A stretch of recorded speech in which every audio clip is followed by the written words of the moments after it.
Hey, can I get a large French vanilla hot coffee made black with a little bit of ice in it? Large French vanilla hot black with a couple ice. Yep. John, you want anything? Yeah, I'll do a medium dark roast black. Anything else? Medium dark roast black. Medium hot dark roast black, okay. All right. Carl, Yes. is she with you? No. No? She's at home resting. My buddy and I are going to the car auction. Oh, hi, buddy. Howdy. Alright, I'm logging off. I can take back over ever. Bye, Carl. See you at the window, love. See you at the window. They know you. Oh, yeah. Wow. That's what it's all about. Well done. Carl's Cars and Coffee. They know you there. They know you at trackside. Yeah. Kind of the local legend. Yes. Yes.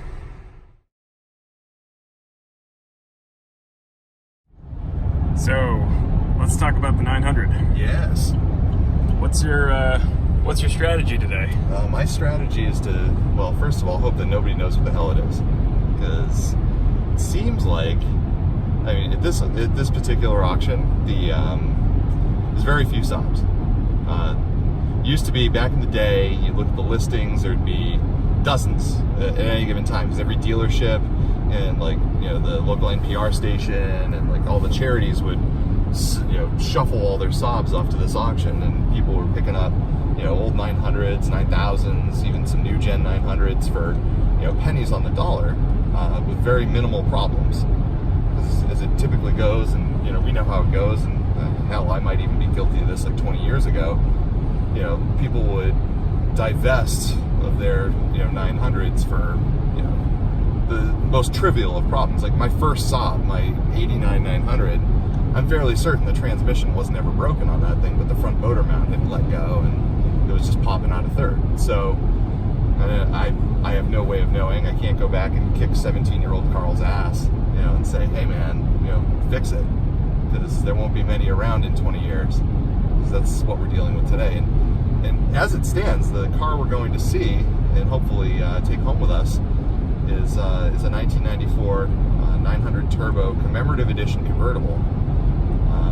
I can't remember the exact number that were made. I'd have to go back and look at some documentation, and I'll pop it up on the screen, certainly once I do figure that out. But it's a very rare model, so I mean, what we're talking about here is a Saab 900 convertible that is actually more rare than, you know, most supercars that are on the market today. So What are you hoping to get it for? I'm hoping to get it for under $1,000. I figured, you know, there might be somebody there that knows what we're working with, but it was also very short notice that they put this car on the block. So the specific auction that we're going to lists their entire run list for like a month, is, you know, their inventory on the website, but they won't post the actual auction date until a couple of days prior. And in the case of a live auction like we're going to today, that's usually about a one-day window. With internet auctions, it's a little different. I was actually, you know, kind of hoping this would be an internet auction because I wanted to go Christmas shopping with my fiance today. But that's okay, because she's got a couple more things she said she's got to get for me. So I guess this all works out. But given it's a live auction, you know, this is very short notice, and so I had actually put in for a notification to be emailed when the car was ready for auction. And that email came in yesterday, and I'm like, well, I guess I know what I'm doing tomorrow morning, and here we are. What's the max you're willing to pay for the car? You know what? Honestly, When should I cut you off? Don't cut me off, honestly, because this is a car that, you know, I explained this yesterday in one of the Saab groups online. Somebody had posted a 91 barrel green SPG, the blown head gasket and needing floors, and the guy's like, you know, should I fix this? Should I not? And I said to the guy, I'm like, you should absolutely fix it if you have the means to do it. Money and value are two mutually exclusive things in the world of, you know, Saab collecting, and I feel that you put into the vehicle what you expect to get out of it. And for me, a commemorative edition convertible, assuming that this thing is all there, and I pulled the Carfax, it's had 3 minor accidents in its, you know, storied life, and the odometer indicates approximately 68,000 miles. The Carfax did have one mileage discrepancy, but it was at a shop. And having worked in a shop and done state inspections, I know that a lot of times what ends up happening is the technician will go up to the inspection machine and ask for mileage, and you say, okay, well, I don't remember, but it's 85,000, and I feel like that's actually what happened. And so, obviously the title will, bear the proper mileage, assuming there's a title. This is a New Hampshire car. New Hampshire doesn't require vehicles over a certain age to be titled, so it's quite possible this will be sold on a bill of sale only. So either way, mileage is a questionable thing on this. But back to your original question, I think that the value that I would expect to get out of this, assuming this is something that I could restore to factory spec, which I would likely do, this is something that I would keep as an investment piece. I feel like the values of 900s have been on the rise, especially since the demise of Saab in 2011. And the collector car market, is flooded with a lot of these sort of what are referred to as malaise era cars. Cars built between 1976 and 1994, 1995-ish. And so Saab, of course, a very low production manufacturer, it's a rare treat to find something like this, in a position where it can be acquired for very short money. Are we going to ask to see the car before the auction? I mean, typically they don't allow that at this auction. We'd gone one time before to look at a 9.5 wagon, and we snuck out there, and a couple of gentlemen out there, and I use that term very loosely, asked us to not be out there. So I mean, we could poke around, maybe look around the outside of the fence and see if we can get a kind of good look at it. I mean, maybe a 50-foot view. I figured the pictures were pretty truthful, and I found that this auction's pretty straightforward with that sort of stuff, and I didn't see anything aside from the massive dent in the passenger door. Nothing too egregious. Obviously, we do run the risk, in looking at an old 900 of rot in the usual places. So the passenger side AR mount is very notable place where this happens, but also, I have a bit of optimism about this. The car's got 68,000 miles on it, reported on the odometer. The chances are, this car, I had gone through, I looked it up. There's a registry for commemorative edition Saabs, and the one that I looked at is specifically for the US and Canadian market, and this VIN number was actually skipped. So it's telling me that this was likely owned by a family who, probably used this as a second car, kept it at a lake house or somewhere like that.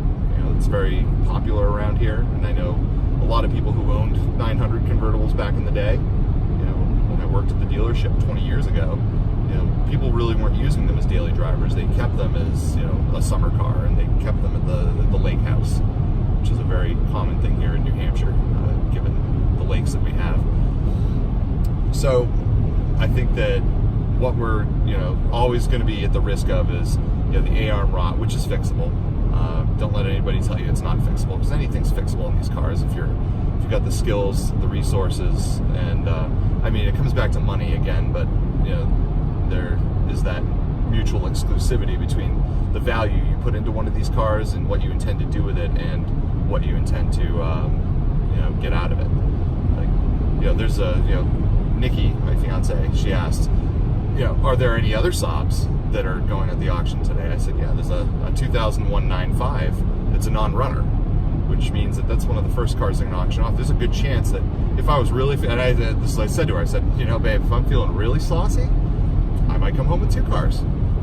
What kind of car is that one? A 2001 9.5 SE, or no, it's a 99 9.5 SE. One of the early SEs, so it has the 4-cylinder engine instead of the 6. I'm willing to bet that either needs a crank position sensor, a fuel pump, or a DI. It's like if I could pick that up for $50, that's a car that I would put minimal money into. I'd run my buffer over the thing and throw it out on my front lawn for $900. Make a few bucks. Somebody could use a good, reliable car. I could use a few extra $100. Why not? So yeah, who knows? That could happen. What's your best estimate of how many Saabs you've owned at this point? Oh, it's somewhere between 2 and 3 dozen in the last 20 years. And when was the last time you owned a classic 900 convertible? Fucker. She did not go to the dump once. Oh, this terrible. Jesus fuck. Oh. See, that's kind of a sore subject. When was the last classic 900 convertible that you've owned and been able to drive? There we go. Well, in fairness, the last one that I had, I was able to drive, and I did drive it up the road and back before I started disassembling it, but that's a story for another day. The last classic 900 convertible that I had and drove and enjoyed, it was a 91 that I bought back in, 2011. Right about this time in 2011. It was right after Christmas. It's right before Christmas right now.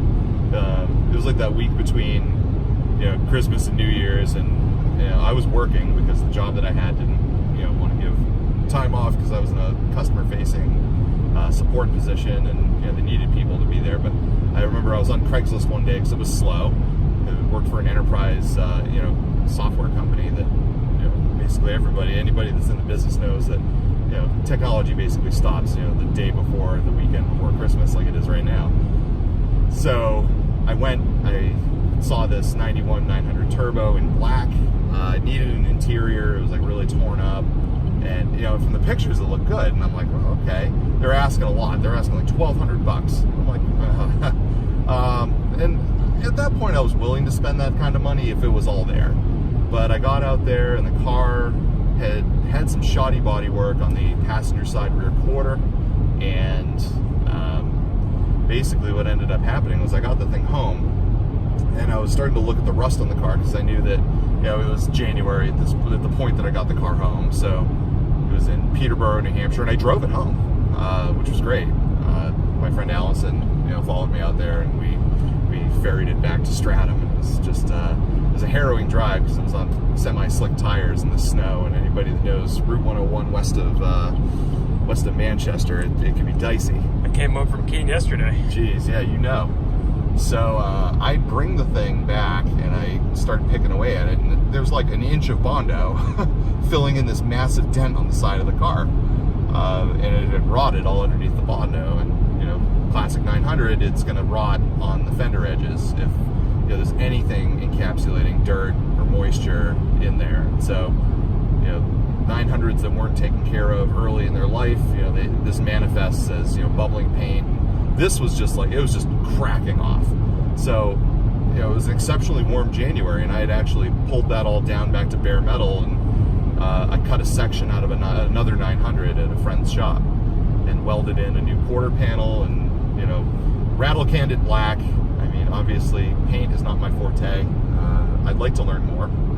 Maybe we'll chronicle that more in future videos, but I think that the big thing for me was it was just good to be back in a 900, and I had a line on an Aero interior from a 9000, so I swapped the interior panels to gray and put black Aero seats in the thing, and I drove that, and then I had ended up moving I was living in a farmhouse in Stratham where I had a garage and resources to work and things, but I wanted to be closer to work, and I was working in Manchester at the time. So at that point I had 3 cars. I had that, I had a Volvo wagon that I had bought intending to be a winter beater.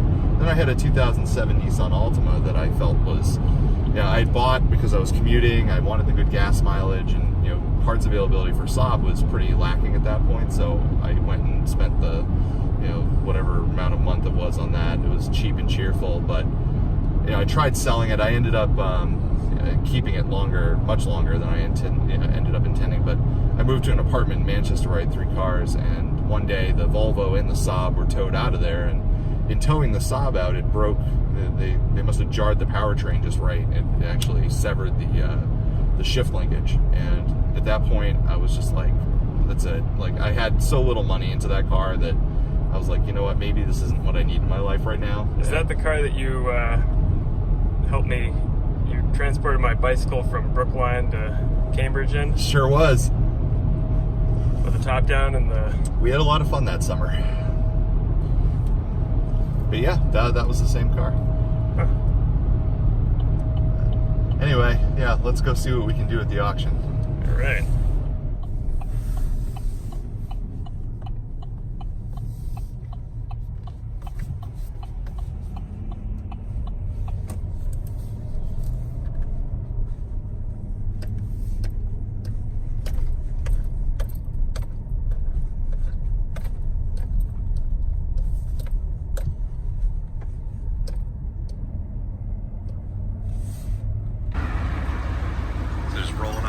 auction here and see what we're actually working with today. So we've got a few cars here. Dodge Dynasty. Right there. Is it? Oh, well look at that. So there is the car that we came here for. It's a 1994 900 Turbo Convertible Commemorative Edition. We showed up too early. Look at this Audi. Show the inside.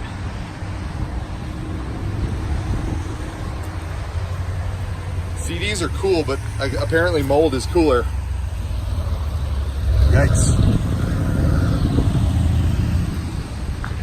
Probably not going to buy and fix up that one. No. Also, the front wheels are not right. Oh yeah, Stamps Life, bro.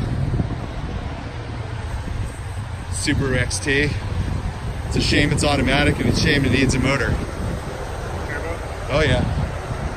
Yeah, these are a real wolf in sheep's clothing. 2001 BMW 3 Series. Bad motor, doesn't run. Also questionable bodywork. Toyota Sienna. This could be an 18 van. Yeah. And it's got the 318. It's from Rhode Island though. Yikes. It's the Saturn's 9.5. Yeah. Motor's apart. I'm still surprised nobody's dumped a V235 into one of these. Mounts right up. Theoretically. This Blazer's seen some nature. Ford Freestar. Volvo. Lots of Volvos here. Volvo.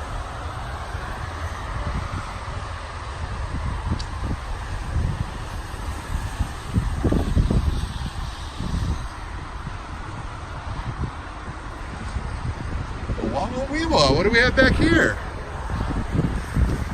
That looks like a Saab to me. Non-runner. Smokes. Sludge, head gasket, or turbo? You tell me.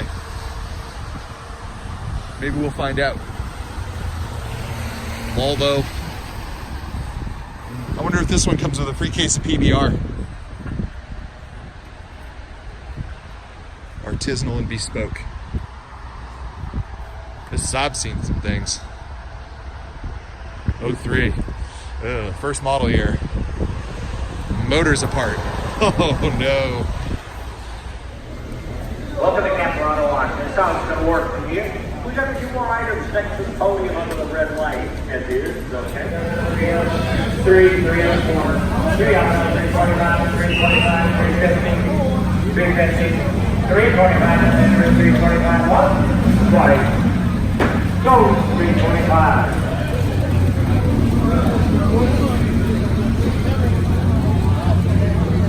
Saturn, LC 100, 120 model style. 8 on out.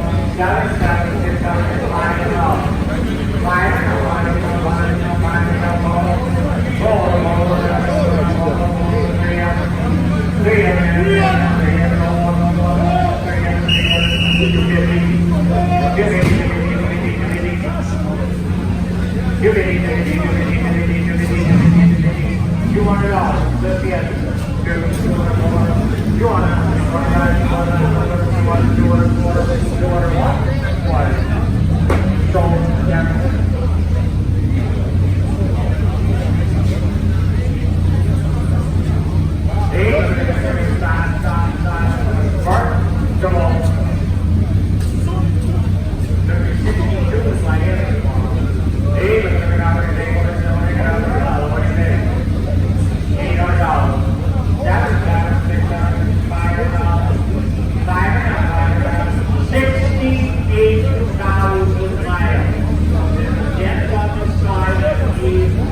I just got a very rare old Saab 900 for $700 out the door. Not a bad day if you ask me. I'd like to thank my buddy John for coming with me and filming most of this. As you can see, we're doing this from the MacBook, so the quality is awesome. Anyway, this is kind of the kickoff of my new YouTube channel, and I'm going to try and film more of my shenanigans with cars. I think that there's a good market for that. So, subscribe, share, and we'll see you the next time, and maybe when we bring this thing home later this week. See you soon.